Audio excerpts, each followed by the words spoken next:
Hello students, welcome to our current affairs session. In today's lecture, we will discuss some important current affairs of 25th June 2024.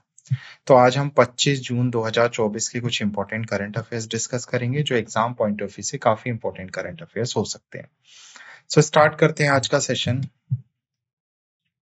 In today's lecture, आज की class में हम सबसे पहले कुछ अंतर्राष्ट्रीय समाचार समझेंगे. अंतर्राष्ट्रीय लेवल पर कोई भी न्यूज बन रही है, इंटरनेशनल लेवल पर कोई कंट्री से अपॉइंटमेंट है, रिजिग्नेशन है, प्राइम मिनिस्टर, प्रेसिडेंट से रिलेटेड कोई न्यूज है या कोई इंटरनेशनल ऑर्गेनाइजेशन से रिलेटेड कोई इंपॉर्टेंट न्यूज है, तो वो हम इस करंट अफेयर्स के सेशन में कवर करेंगे.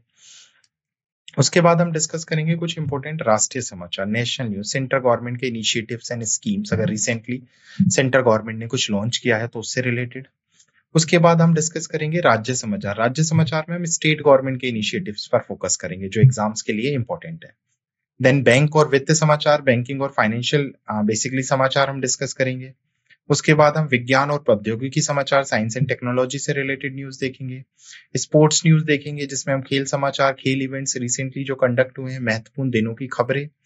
उसके साथ साथ पुस्तक और लेखक समाचार हम डिस्कस करेंगे. रिसेंटली अपॉइंटमेंट और इस्तीफे से रिलेटेड, अपॉइंटमेंट एंड रेजिग्नेशन से रिलेटेड समाचार, रैंक एंड रिपोर्ट्स. और उसके बाद हम कंप्लीट डिस्कस करेंगे सारांश ऑफ टुडेज लेक्चर कि आज के लेक्चर में हमने क्या पढ़ा है थ्रू समरी, कौन कौन से इंपॉर्टेंट टॉपिक्स हमने कवर किए. क्लियर? तो ये आज के हमारे टॉपिक्स होने वाले हैं आज के सेशन के. So the image used in our slide deck are for educational purpose only. We respect the intellectual property right of the original creator and honor of these images. If you are the owner of any of the image used in this deck and have any concern or issue, please contact us at sathi@iitk.ac.in and we shall remove the images. तो हमारे slide deck में उपयोग की गई छवियां केवल शैक्षणिक उद्देश्य के लिए हैं. हम इन छवियों के मूल रचनाकारों और मालिकों के बौद्धिक संपदा अधिकारों का सम्मान करते हैं. यदि आप इस डेक में उपयोग की गई किसी भी छवि के मालिक हैं और आपको कोई चिंता या समस्या है तो कृपया sathi@iitk.ac.in पर हमसे संपर्क करें, हम छवियों को हटा देंगे. So let's start with our first international news. तो मिनिस्ट्री ऑफ एक्सटर्नल अफेयर्स ने अभी विजिट किया है जो डॉक्टर एस जयशंकर हैं, श्रीलंका की. तो अभी भारत के केंद्रीय मंत्री हैं डॉक्टर जयशंकर, उन्होंने 20 जून 2024 को श्रीलंका का दौरा किया और जो उनके दूसरे कार्यकाल के शपथ लेने के बाद उनकी पहली द्विपक्षीय यात्रा है. तो याद रखना, एस जयशंकर ने अभी श्रीलंका का दौरा किया है. उन्होंने श्रीलंका के विदेश राज्य मंत्री थारका और पूर्व प्रांत के गवर्नर सेंथिल थोंडामल द्वारा बेसिकली प्राप्त किया था ये निवेदन. डॉक्टर जयशंकर और राष्ट्रपति रानिल विक्रमसिंघे ने श्रीलंका में समुद्री बचाव समन्वय केंद्र के लिए वर्चुअल पट्टियों का संयुक्त रूप से अनावरण किया. उन्होंने कोलंबो और त्रिकोमाली में मॉडल गांवों में 24 घर भी सौंपे जिससे भारत की पड़ोसी पहले नीति को मजबूती मिली है. तो एस जयशंकर जी ने विजिट किया है श्रीलंका और काफी सारे यहाँ से एग्रीमेंट निकल के आए हैं. Next is also international news. तो इजराइल सशक्त बल और हमास बच्चों के अधिकारों के उल्लंघन के लिए संयुक्त राष्ट्र की सूची में शामिल हुए हैं. तो इजराइल आर्म फोर्स है, उसके साथ साथ जो हमास है उन्होंने UN list for violating of children rights के में जगह मिली है. संयुक्त राष्ट्र की वार्षिक रिपोर्ट में बच्चों सशक्त संघर्ष के बारे में इजराइल सशक्त बलों, हमास के सशक्त विंग और फिलिस्तीन इस्लामिक जिहाद के सशक्त विंग को बच्चों के अधिकार के गंभीर उल्लंघन के लिए सूचीबद्ध किया गया है. सूडान की सेना और रैपिड सपोर्ट फोर्सेस को बच्चों की हत्या और उन्हें घायल करने तथा स्कूलों और अस्पतालों में हमले करने के लिए भी काली सूची में डाला गया था.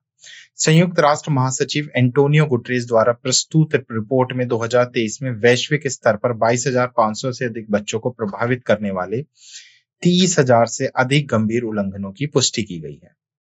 इजराइल और फिलिस्तीन क्षेत्रों में संघर्ष के कारण बच्चों के खिलाफ गंभीर उल्लंघनों में 155% की वृद्धि हुई जिसका डीआरसी, म्यांमार, सोमालिया, नाइजीरिया और सूडान जैसे देशों में महत्वपूर्ण प्रभाव पड़ा है. Clear? Next is a national news. तो अभी मिनिस्ट्री ऑफ एजुकेशन ने एक 7 सदस्यों की टीम का गठन किया है ताकि एग्जाम जो प्रोसेस है, एग्जामिनेशन प्रोसेस है, उसमें सुधार किया जा सके. तो शिक्षा मंत्रालय ने परीक्षा प्रक्रिया में सुधार और राष्ट्रीय परीक्षण एजेंसी की कार्य प्रणाली को बेहतर बनाने के लिए 7 सदस्यीय उच्च स्तरीय समिति का गठन किया है. समिति की अध्यक्षता डॉक्टर के राधाकृष्णन, जो पूर्व अध्यक्ष हैं इसरो के और board of governor IIT Kanpur के अध्यक्ष कर रहे हैं। समिति संपूर्ण परीक्षा प्रक्रिया का विश्लेषण करेगी, मानक संचालन प्रक्रियाओं की समीक्षा करेगी और सुरक्षा प्रोटोकॉल को भी बढ़ाएगी। समिति में doctor Randeep Guleria, professor BJ. Rao और अन्य प्रमुख सदस्य शामिल हैं और यह 2 महीने के भीतर अपनी रिपोर्ट को प्रस्तुत करेगा। नेक्स्ट है IRM इंडिया एफिलिएट ने पूर्व भारत में भारत के पहले वैश्विक ERM which is enterprises risk management केंद्रों की स्थापना के लिए SSU को which is Shri Shri university को लाइसेंस दिया है। तो भारत में जोखिम प्रबंधन संस्थान के भारतीय सहयोगी ने श्री श्री विश्वविद्यालय ओडिशा को भारत का पहला वैश्विक उद्यम जोखिम प्रबंधन केंद्र स्थापित करने का लाइसेंस प्रोवाइड किया है। इस केंद्र का उद्देश्य सरकारी एजेंसी और स्थानीय संगठनों के साथ साझेदारी करके पूर्वी भारत में एक सुरक्षित वातावरण बनाना है। यह छात्रों को जोखिम सूचित व्यावसायिक नेतृत्व और कॉर्पोरेट प्रबंधन पर ध्यान केंद्रित करते हुए IRM के वैश्विक संसाधनों और प्रशिक्षण तक पहुंच प्रदान करेगी।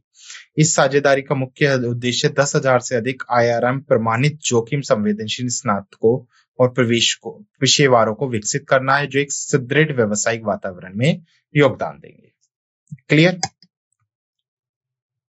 Next is also national news. तो जेपी नड्डा ने राष्ट्रीय दस्त रोकथाम अभियान 2024 की शुरुआत की। तो स्टॉप डायरिया कैंपेन किसके थ्रू लॉन्च किया गया है? जेपी नड्डा के थ्रू लॉन्च किया गया। तो केंद्रीय स्वास्थ्य और परिवार कल्याण मंत्री हैं श्री जगत प्रकाश नड्डा जी ने 24 जून को राष्ट्रीय basically national diarrhoea campaign, stop diarrhoea campaign का अनावरण किया। उन्होंने श्रीमती अनुप्रिया पटेल और श्री जादव प्रताप पारो गणपत राव, केंद्रीय स्वास्थ्य और परिवार कल्याण राज्य मंत्री के साथ ये कार्यक्रम की शुरुआत की। अतिथि ने अभियान के लिए लोगो, पोस्टर, रेडियो स्पॉट्स और ऑडियो विजुअल सहित आईसी सामग्री जारी की। ओरल रिहाइड्रेशन सॉल्यूशन और जिंक की गोलियां कार्यक्रम के दौरान बच्चों को भी वितरित की गई। तो स्टॉप डायरिया कैंपेन किसका है? यूनियन मिनिस्टर या फिर health and family welfare ministry का है, जिसको जेपी नड्डा जी ने लॉन्च किया है। क्लियर? नेक्स्ट 20 से 21 जून प्रधानमंत्री नरेंद्र मोदी जी ने जम्मू यात्रा की या जम्मू एंड कश्मीर की यात्रा की, तो उसी से रिलेटेड कुछ पॉइंट्स हैं। तो 20-21 जून 2024 को भारत के प्रधानमंत्री नरेंद्र मोदी जी ने जम्मू कश्मीर का दौरा किया और उन्होंने कई विकास परियोजनाओं का उद्घाटन और शिलान्यास किया। उन्होंने श्रीनगर के शेर कश्मीर अंतर्राष्ट्रीय सम्मेलन केंद्र में युवाओं को सशक्त बनाना, मजबूत कश्मीर को बदलना कार्यक्रम में पार्टिसिपेट किया। प्रधानमंत्री ने कृषि और संबद्ध क्षेत्रों में स्पर्धात्मक सुधार परियोजनाओं का शुभारंभ किया। अंतर्राष्ट्रीय कृषि विकास कोष एक विशेषकृत संयुक्त राष्ट्रीय एजेंसी विकासशील देश में मुख्य रूप से खाद्य उत्पादन के लिए कृषि विकास परियोजनाओं को वित्त पोषित करता है। IFAD की स्थापना 1977 में हुई थी, जिसका हेडक्वार्टर कहां पर है? रोम, इटली में है और वर्तमान में इसके अध्यक्ष अल्वारो लोरियो है। क्लियर? नेक्स्ट है स्टेट न्यूज। तो वल्चर्स के लिए, गिद्धों के संरक्षण के लिए, हम सबको पता है गिद्ध इकोलॉजी को बैलेंस करने के लिए बहुत इंपॉर्टेंट होते हैं। तो उत्तर प्रदेश एशियाई राजा गिद्धों के लिए विश्व का पहला संरक्षण और प्रजनन केंद्र स्थापित करेगा। तो उत्तर प्रदेश महाराजगंज में एशियन राजा गिद्धों के लिए विश्व का पहला संरक्षण और प्रजनन केंद्र स्थापित किया जाएगा। इस पहल का उद्देश्य 2007 से IUCN की लाल सूची में शामिल गंभीर रूप से संकटग्रस्त एशियाई राजा गिद्धों की संख्या में सुधार करना है। केंद्र बढ़ते गिद्धों के अच्छे स्वास्थ्य को सुनिश्चित करेगा और उन्हें प्रजनन के लिए एक जोड़ी प्रदान करेगा। परिसर केवल रक्षक के लिए सुलभ होगा। CCTV के माध्यम से 24/7 निगरानी भी रखी जाएगी। क्लियर? तो उत्तर प्रदेश एशियाई राज गिद्धों के लिए विश्व का पहला संरक्षण और प्रजनन केंद्र स्थापित कर रहा है। Next is also state news. तो मध्य प्रदेश सरकार से ये न्यूज है। मध्य प्रदेश सरकार ने सभी राज्यों में एक PM उत्कृष्टता विश्व महाविद्यालय की स्थापना को मंजूरी दी है। तो मध्य प्रदेश के प्रत्येक राज्य में एक PM कॉलेज ऑफ एक्सीलेंस की स्थापना की घोषणा मुख्यमंत्री मोहन यादव ने की। हर PM कॉलेज ऑफ एक्सीलेंस में भारतीय ज्ञान परंपरा का केंद्र होगा। इस पहल का समर्थन करने के लिए आवश्यकताएं व्यवस्थाएं की जाएंगी। PM उत्कृष्टता महाविद्यालय 1 जुलाई से मध्य प्रदेश के 55 जिलों में शुरू होने जा रहा है। तो PM उत्कृष्टता महाविद्यालय किस राज्य सरकार ने स्टार्ट किया? मध्य प्रदेश में, और मध्य प्रदेश के सभी 55 जिलों में इसे एस्टेब्लिश किया जाएगा 1 जुलाई से। Next is also state news. तो भारतीय सेना ने लद्दाख में खालूबार युद्ध स्मारक को पर्यटकों के लिए खोल दिया है। तो खालीबाद युद्ध स्मारक ये बेसिकली लद्दाख में एक वॉर मेमोरियल है जो पहले बंद था। अभी टूरिस्ट यहाँ आकर इस टूरिज्म या फिर इस म्यूजियम में क्या कर सकते हैं? विजिट कर सकते हैं। तो भारतीय सेना ने लद्दाख में खालूबार युद्ध स्मारक को पर्यटकों के लिए खोल दिया है। ऑपरेशन डिवीजन के 4 एवर इन ऑपरेशन का यह उद्घाटन प्री कारगिल विजय दिवस समारोह का हिस्सा है। देश 26 जुलाई को कारगिल विजय दिवस की 25वीं वर्षगांठ मनाएगा। प्रसिद्ध आर्यन घाटी में स्थित यह स्मारक कारगिल युद्ध के दौरान लड़ने वाले सैनिकों की बहादुरी और बलिदान को समर्पित है। क्लियर? तो भारतीय सेना ने लद्दाख में खालूबार युद्ध स्मारक को पर्यटकों के लिए खोला है। नेक्स्ट है बैंकिंग और फाइनेंस से। तो सरकार को एसबीआई ने 6959 करोड़ रुपए का लाभांश वितरित किया। तो स्टेट बैंक ऑफ इंडिया जो बेसिकली सेंट्रलाइज बैंक है, सेंट्रल गवर्नमेंट के अंडर आता है। तो अभी स्टेट बैंक ऑफ इंडिया ने वित्त वर्ष 2023-24 के लिए भारत सरकार को 6,959 करोड़ रुपए का लाभांश वितरित किया है। पिछले वर्ष के प्रति शेयर 11 रुपए 30 पैसे के लाभांश से बढ़कर यह शेयर इस वर्ष के लिए कितना हो गया है? 13.70 रुपए हो गया है। एसबीआई के अध्यक्ष दिनेश कुमार खारा ने वित्त मंत्री निर्मला सीतारमण को लाभांश चेक प्रस्तुत किया। वित्तीय सेवा सचिव विवेक जोशी भी प्रस्तुति के दौरान उपस्थित रहे। क्लियर? तो SBI distributed Rs 6959 crore dividend to government of India. Next is banking and financial news है। तो भारतीय रिजर्व बैंक ने भारतीय अर्थव्यवस्था पर डेटाबेस पोर्टल के लिए एक URL अपडेट किया है। तो भारतीय रिजर्व बैंक ने अपने भारतीय अर्थव्यवस्था पर डेटाबेस पोर्टल के लिए URL को अपडेट किया है। नया डोमेन ये होगा जो तुरंत प्रभावी होगा। पहला उपयोग किए गए URL जैसे http/ और http/ स्वचालित रूप से नए पते पर पुनः निर्देशित हो जाएंगे। यह अद्यतन सेवाओं को समेकित करने और उपयोगकर्ताओं के लिए निबंध पहुंच सुनिश्चित करने का लक्ष्य रखता है। तो भारतीय रिजर्व बैंक ने भारतीय अर्थव्यवस्था पर डेटाबेस पोर्टल के लिए एक न्यू URL अपडेट किया है। जो पुराना वाला है उसको बेसिकली क्या कर दिया है? रिमूव कर दिया है। Next, S&P basically global rating ने भारत की जीडीपी फोरकास्ट की है फॉर फाइनेंशियल ईयर 2025 के लिए। तो अलग अलग ऑर्गेनाइजेशंस हैं जो बेसिकली जीडीपी पूर्वानुमान लगाती हैं। तो S&P ग्लोबल रेटिंग के अकॉर्डिंग 2025 के लिए जो भारत की जीडीपी वृद्धि दर है वो कितनी रहने वाली है? 6.8% रहने वाली है। उच्च ब्याज दरें और घटित राजकोषीय प्रोत्साहन को गैर कृषि क्षेत्रों में मांग को कम करने वाले कारकों के रूप में उद्धृत किया गया है। फाइनेंशियल ईयर 26 और 27 के लिए प्रक्षेपण क्रमशः 6.9% और 7% पर है। आने वाले वर्षों के लिए आर्थिक दृष्टिकोण को यह अनुमान दर्शाते हैं। क्लियर? तो S&P ने भारत की फाइनेंशियल ईयर 25 के लिए जीडीपी ग्रोथ रेट 6.1% पर बरकरार रखी। नेक्स्ट है ब्यूरो ऑफ इंडियन स्टैंडर्ड ने अभी 2 न्यू स्टैंडर्ड इंट्रोड्यूस किए हैं। पहला है IS 18590 2024 और दूसरा है IS 18606 2024 ताकि EVS की सुरक्षा और गुणवत्ता को बढ़ाया जा सके। तो ये मानक L जो 2 पहिया वाहन है और M जो 4 पहिया वाहन है और N जो मालवाहक ट्रक हैं, इन श्रेणियों के EV पर लागू होंगे जो पावर ट्रेन और बैटरी सुरक्षा जैसे महत्वपूर्ण घटकों पर ध्यान केंद्रित करते हैं। इन परिवर्धनों के साथ BIS के पास अब EV और उनके सहायक उपकरणों जिसमें चार्जिंग सिस्टम शामिल है के लिए 30 भारत मानक है। BIS ने ई रिक्शा और ई कार्टन्स के लिए IS 18249 2023 भी पेशकश की जिसमें सुरक्षित निश्चित हो सके और अन्य इन पर्यावरण अनुकूल वाहनों को अपनाने को बढ़ावा मिल सके। BIS उपभोक्ता मामले विभाग, उपभोक्ता मामले मंत्रालय और खाद्य और सार्वजनिक वितरण के अंतर्गत कार्य करता है। क्लियर? तो BIS ने भारत में EV की सुरक्षा और गुणवत्ता बढ़ाने के लिए 2 नए मानक लॉन्च किए। नेक्स्ट है science and technology news. So basically Sameer ministry of electronics and technology ने प्रौद्योगिकी उन्नति के लिए भारतीय सेना के MCTE which is military college of telecommunication engineering के साथ समझौते पर ज्ञापन किए। तो एडवांस टेक्नोलॉजी के लिए समीर, जो कि बेसिकली एक ऑटोनोमस R&D इंस्टीट्यूट है जो ministry of electronic and information technology के अंडर आता है, उसने अभी इंडियन आर्मी को टेक्नोलॉजी एडवांसमेंट के लिए MCTE के साथ एक समझौते ज्ञापन पर हस्ताक्षर किए हैं। तो भारतीय सेना की तकनीक क्षमताओं को बढ़ाने के लिए साझेदारी का उद्देश्य अगली पीढ़ी की वायरलेस तकनीकों पर ध्यान केंद्रित करना है। समझौते ज्ञापन में 5G, 6G, उन्नत सेल्युलर तकनीकें और अधिक में लागू समाधानों को लक्षित करने वाले संयुक्त अनुसंधान एवं विकास परियोजनाएं शामिल है। एक उन्नत सैन्य अनुसंधान और इंक्यूबेशन केंद्र MCTE में स्थापित किया जाएगा ताकि सैन्य विशिष्ट नवाचार समाधानों के विकास का समर्थन किया जा सके। Clear?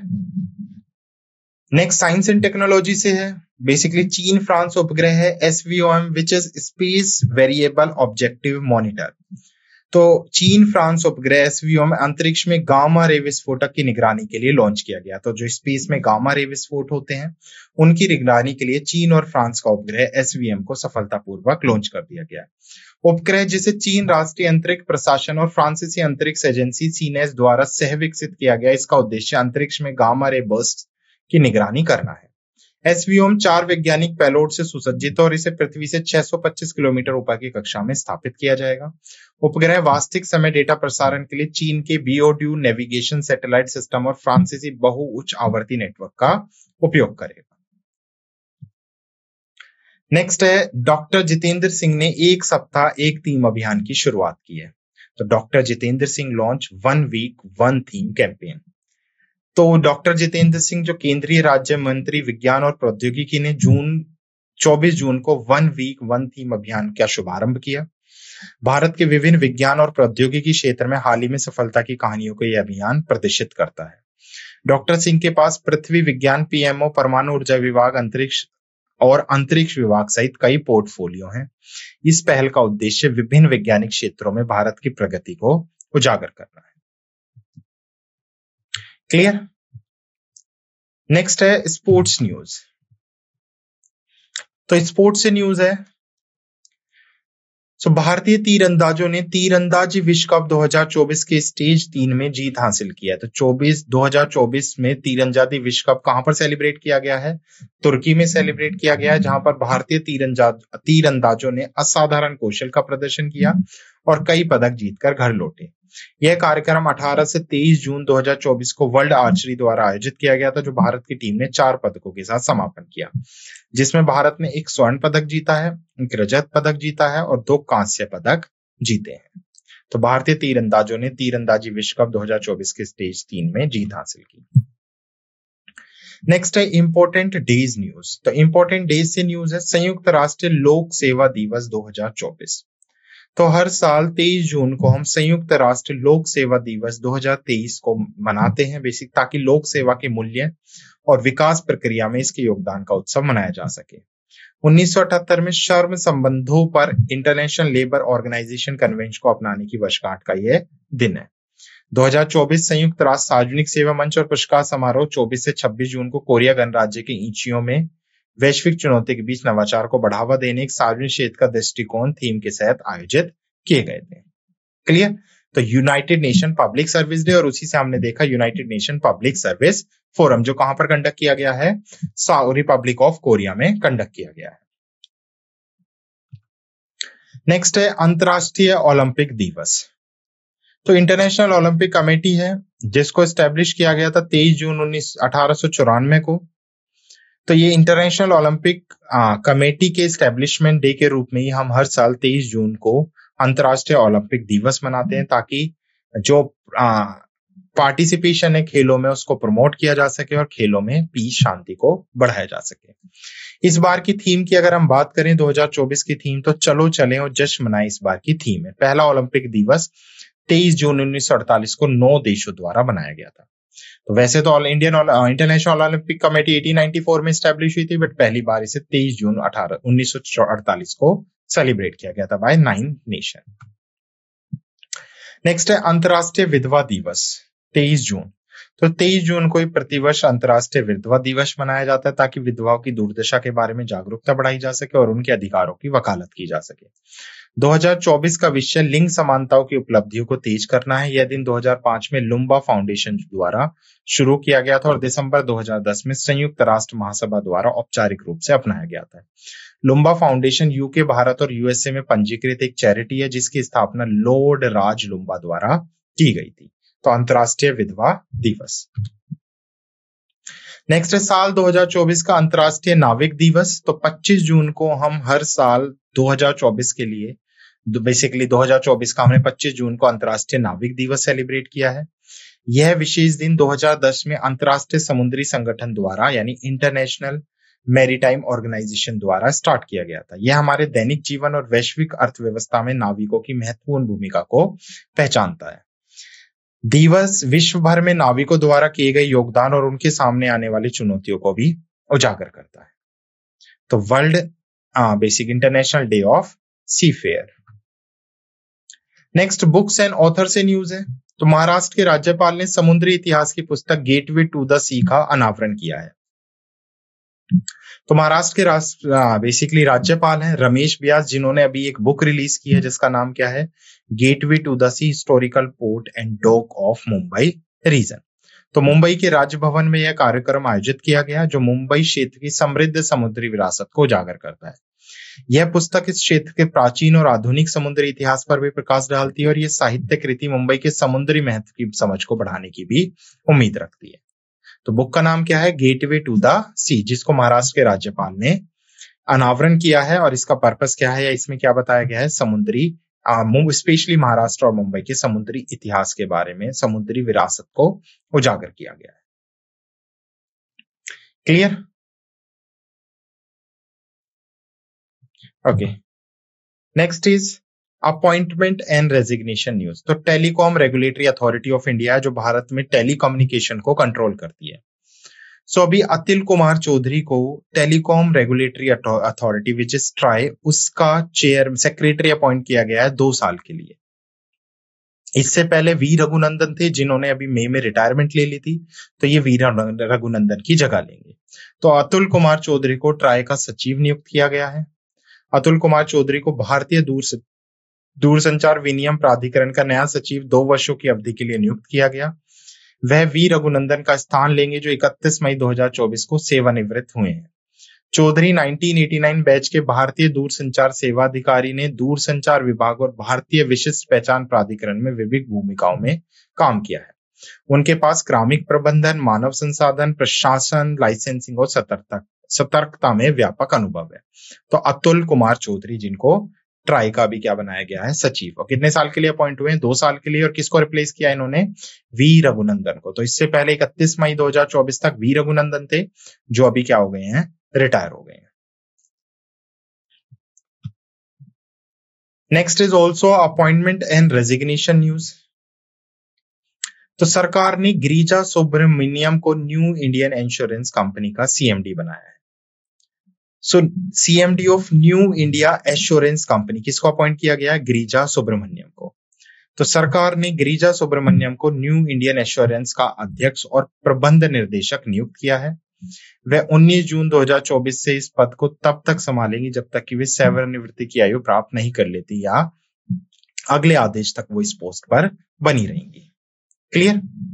Next, new India insurance Bharat की सबसे बड़ी सामान्य बीमा company, it is a general insurance company in India. तो यह नियुक्ति कंपनी में एक महत्वपूर्ण नेतृत्व परिवर्तन को दर्शाती है। तो जनरली जब हम इंश्योरेंस इंडस्ट्री की बात करते हैं तो सारी पावर किसके पास आ जाती है, ईडीआई के पास। जैसे बैंकिंग सेक्टर की आरबीआई के पास है, सेम ऐसी जो हमारी एक्सचेंज मार्केट है, स्टॉक मार्केट है, उसकी सेबी के पास है। और इंश्योरेंस के लिए EDI, insurance regulate development authority of India के पास सारी पावर्स है। तो नाम याद रखना है, इंपॉर्टेंट नेम है गिरिजा सुब्रमण्यम, जिनको सीएमडी बनाया गया है new Indian assurance company. Clear यहां तक? Next is also appointment and resignation news. तो ये न्यूज भी कहां से है, अपॉइंटमेंट और रेजिग्नेशन से है। HDFC इर्गो जनरल इंश्योरेंस, तो ये भी एक इंश्योरेंस कंपनी है, एनबीएफसी है, नॉन बैंकिंग फाइनेंशियल कंपनी है जो इंश्योरेंस प्रोवाइड करती है बेसिकली। सो अभी उसके भी चेयरमैन अपॉइंट किए गए हैं। तो किसकी बात हो रही है यहाँ पर? अनुज त्यागी की। तो अनुज त्यागी को अपॉइंट किया गया है MD and CEO of HDFC Ergo General Insurance. तो एचडीएफसी एर्गो जनरल इंश्योरेंस ने अनुज त्यागी को अपना नया प्रबंध निर्देशक और मुख्य कार्यकारी अधिकारी नियुक्त किया है। तो ये बनाए गए हैं, जिनकी नियुक्ति कब से प्रभावी होगी? 1 जुलाई 2024 से प्रभावी होगी। अच्छा, ऐसा नहीं है ये न्यू अपॉइंट हुए, इससे पहले ये कंपनी के साथ जुड़े हुए थे और ये डेप्यूटी एमडी के पद पर काम कर रहे थे। तो त्यागी जो 2008 से कंपनी के साथ हैं, वर्तमान में उप प्रबंधन निदेशक के रूप में कार्य करते हैं। वे रितेश कुमार का स्थान लेंगे। तो इससे पहले एचडीएफसी इर्गो के चेयरमैन कौन थे? एमडी सीईओ कौन थे? रितेश कुमार, जो 2008 से एमडी और सीईओ रहे हैं, और इस परिवर्तन को सभी आवश्यक नियामक अनुमोदन प्राप्त हो गए हैं। क्लियर? तो Anuj Tyagi appointed as the MD and CEO of HDFC Ergo General Insurance and he replaced the Ritesh Kumar. Clear? Next है रैंक एंड रिपोर्ट। तो रैंक एंड रिपोर्ट से है OAG ऑफिशियल एयरलाइन गाइड। एक ऑर्गेनाइजेशन है official airline guide, जिसने अपनी एक report publish की है, जिसमें भारत को बताया गया है कि इंडिया दुनिया का तीसरा सबसे बड़ा घरेलू विमानन बाजार है। तो भारत आधिकारिक एयरलाइंस गाइड रिपोर्ट के अनुसार 2014 में 5वें स्थान से छलांग लगाकर दुनिया का तीसरा सबसे बड़ा घरेलू एयरलाइंस बाजार बन गया है। तो दुनिया का सबसे बड़ा घरेलू एयरलाइन बाजार कौन सा बना है? भारत बना है। भारत की घरेलू विमान क्षमता अप्रैल 2014 में 7.9 मिलियन से बढ़कर अप्रैल जो 2025 में 15.6 मिलियन हो गई। मतलब अप्रोक्स 2 गुना भारत का ये घरेलू विमान क्षमता बाजार क्या हुआ है? इंक्रीज हुआ है। संयुक्त राज्य अमेरिका और चीन ने क्रमशः 1 और 2 स्थान पर अपनी रैंक बनाए रखी। तो फर्स्ट पर तो क्या आ गया? यूएसए आ गया, सेकंड पर चाइना आ गया, और थर्ड पोजीशन पे क्या रहा है? भारत रहा है। जबकि ब्राजील और इंडोनेशिया इसमें चौथे और 5वें स्थान पर है। तो टॉप 5 कौन कौन से हो गए? संयुक्त राज्य अमेरिका, चाइना, इंडिया, ब्राजील और इंडोनेशिया, ये टॉप 5 में आए हैं। भारत की वृद्धि शीर्ष 5 में से सबसे अधिक कम लागत वाले वाहनों द्वारा संचालित है, जिसमें एलसीसी भारत की घरेलू क्षमता का 78.4% हिस्सा है। क्लियर? तो दुनिया का सबसे बड़ा घरेलू विमानन बाजार कौन सा बना है? भारत बना है। डन। नेक्स्ट है रैंक एंड रिपोर्ट से ही है NASSCOM Zinnov deep tech startup report. तो भारत वैश्विक स्तर पर शीर्ष 9 डीप टेक इकोसिस्टम में 6वें स्थान पर है। तो भारत वैश्विक स्तर पर शीर्ष 9 डीप टेक इकोसिस्टम में 6वें स्थान पर है, जिसमें 3600 से अधिक डीप टेक स्टार्टअप्स हैं नेस्कॉम जिनोवा रिपोर्ट के अनुसार। तो according to NASSCOM Zinnov report Bharat क्या है? शीर्ष 9 डीप टेक इकोसिस्टम में 6th रैंक पर है। 2023 में 480 नई डीप टेक स्टार्टअप की स्थापना हुई, जिसमें से 74% का ध्यान आर्टिफिशियल इंटेलिजेंसी पर केंद्रित था। 2022 की तुलना में डीप टेक स्टार्टअप्स के लिए फंडिंग में 77% की गिरावट आई, जिसमें प्रारंभिक और अंतिम चरण के सौदे में 60% से अधिक की कमी आई।